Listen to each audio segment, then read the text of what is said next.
relationship part. And the question was, why do people lie in relationships? Why do they go on and on, even when you ask them about the red flags that you see? I think that's kind of clear cut. Don't go on. Why do people ignore red flags? What's the question again? Okay, but Giselle says they lie because they are trapped and don't want to be accountable for what they did and face the emotional music. I feel, well, if you see the red flags, then run.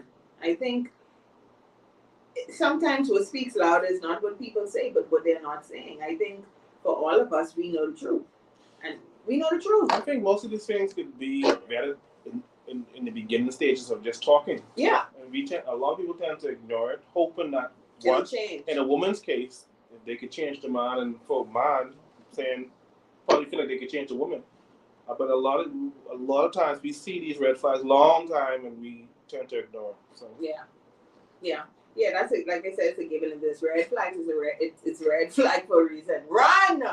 Don't even wait for. I mean, and if you mention it, nothing is done. Move on.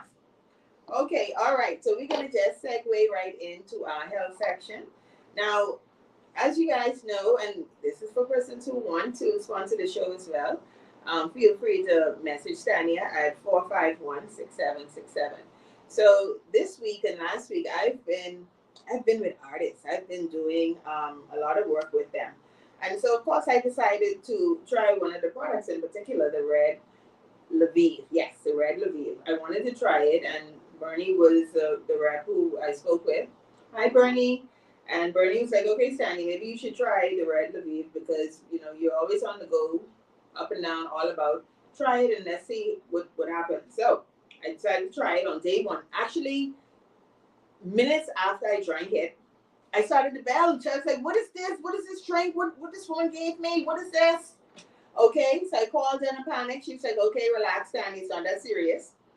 Then day two came, feeling okay, feeling normal, not quite sure. Day three came. And on day three, I had a presentation that I was preparing for, and literally I was like here, there, everywhere. I was cutting up the papers, folding it up, focus, cooking, doing all this stuff. I had like all kind of energy. And so I actually even forgot that I took it until that evening when I spoke with Bernie, and and I was like, oh yeah, when she asked me how I was feeling, and I told her that I had the Red Lviv. So apparently, the Red Lviv is really something that people take. Cancer, who have it's known to kill cancer cells. It's for diabetes and all this stuff. For me, honestly,